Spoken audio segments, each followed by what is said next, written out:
Yes, hello mga katropa. Once again, this is Pancha and welcome back to my channel. At kung bago ka pa lamang dito sa akin channel, ay huwag kalimutan mag-subscribe at i-hit ang notification bell para ma-notify ka sa mga susunod nating mga videos na i-upload. At huwag na po tayong magpaligoy-ligoy pa at sa video ito, ipapakita ko sa inyo kung paano mag-loan ng cash sa loan app na Digido.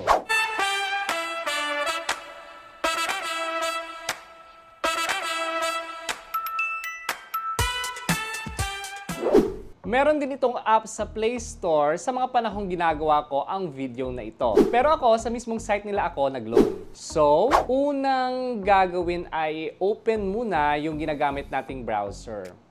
Tapos, i-type natin Digido.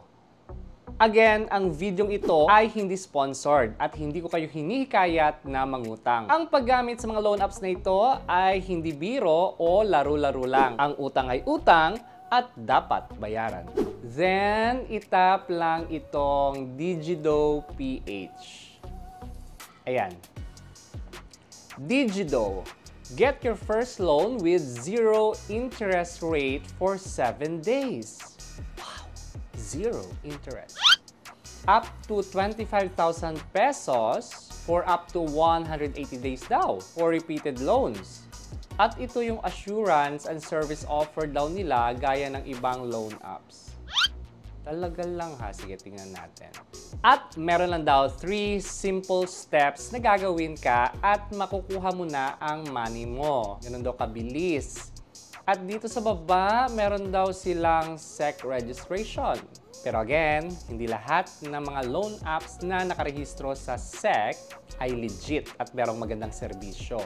At para maka-loan ay i-register muna natin ang ating mobile number dito. Yung maganda ngayon sa panahon ngayon, digital na rin yung loan, mga paglo-loan. I-check lang itong privacy policy terms and conditions and consent form. At itap lang ang apply now. Hintay lang ang OTP na isi-send sa inyong number. Tapos ilagay lang ang OTP code dito. Then tap confirm. Gaya nga ng sinabi ko kanina sa inyo, meron daw silang only 3 steps sa paglo-loan or ang pag-loan sa kanila. Dito sa first step, kailangan mong ibigay ang iyong personal data. Yung government ID, gender, email, at yung loan purpose mo, i-fill out mo yan. So yung ginamit ko dito yung aking PhilSys ID, nilagay ko lang ang PhilSys number ko. Then ang gender, yung email, inilagay ko lang additional business capital at loan purpose. Ayan. What kind of expense is this? Nilagay ko lang dito additional for business capital. Then sa step 2, yung current address mo. Dapat kung anong nakalagay na address sa ID mo, yan din dapat ang ilalagay mo dito. If ma-fill out mo na lahat, just tap next. Then, sa third and final step ay yung employment details mo. Ako, full-time vlogger or freelancer. So, itatap ko itong freelancer or self-employed or business owner. Sa company, inilagay ko yung business name ko na naka-register sa BIR. Kasi may BIR ako, guys. Nagbabayad ako ng tax from my vlogging. Yung kinikita ko sa aking pag-vlog, nagbabayad ako niya ng tax sa BIR. At dito yung company phone. Ilagay mo lang din dito yung monthly income mo. Mas mainam na di masyadong mababa at di rin masyadong mataas para hindi ka duda-duda. So, nilagay ko dito mga around 60,000. Then, maglagay lang ng references, mga 2 para sa fast approval. Yung nilagay ko ay ang numbers ng relative and friend ko na nakasave din sa phone book ko. Kasi kapag inallow mo yung application na mag-access sa phone mo, of course, magre-reflect yung phone book mo doon sa kanilang system. So, makikita pa rin nila. If okay ng lahat, oy, sana all okay. Tap next. At dito sa Getting Money, pumili ka lang kung via bank account or e-wallet. Ako yung bank account ko yung pinili ko. If yung e-wallet yung pipiliin ninyo, merong option dyan na through GCash. So ilalagay lang ang account details at siguraduhin na tama ang ilalagay nyo ng mga data. If okay na, just tap confirm. Ngayon naman ay i-verify nila ang iyong identity. Kailangan mo lang mag-upload ng selfie at yung back and front pics ng ID na ibinigay mo. At itap lang ang send or upload button. Antayin lang ang confirmation na successful ang application dahil naka-under review pa ang profile mo. Pagkatapos ng ilang minuto ay itap lang itong 3 lines na nasa taas at mag-login ka sa iyong account. Of course, ilagay ang phone number at ilagay ang OTP na ipapadala sa inyo. Kung makalogin na kayo, ito po yung makikita ninyo.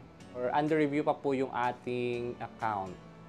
Tapos, if approve yung account ninyo, ito naman yung makikita ninyo upon logging in.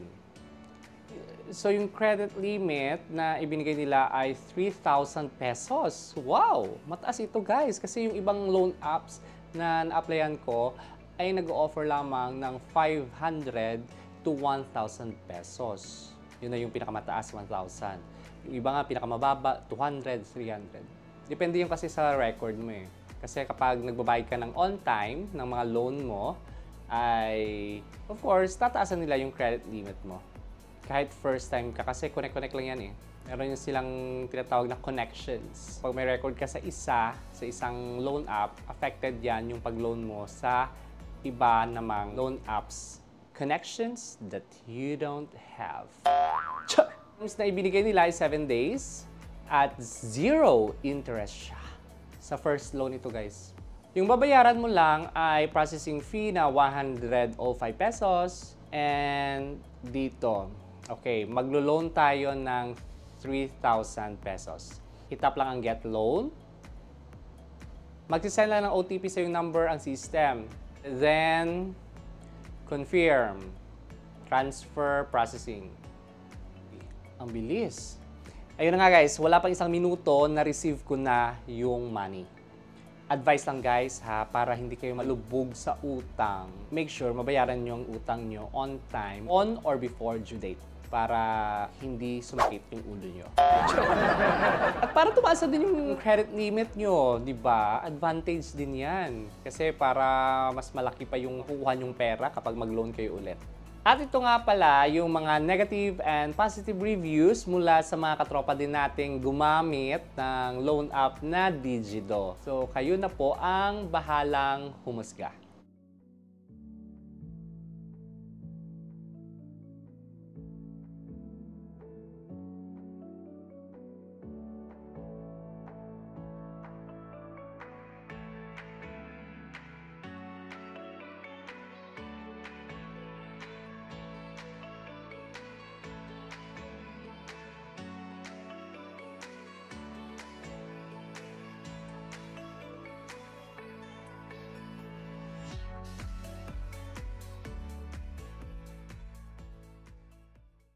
And that's all for today mga katropas. Thank you so much for supporting Fantastic Channel, ang channel na nag-upload ng mga tutorial videos tungkol sa YouTube and Facebook monetization, affiliate marketing, travel vlogs, at nagbibigay ng mga basic tips kung paano ninyo mapaunlad o mapalago ang inyong small business online. Bye-bye!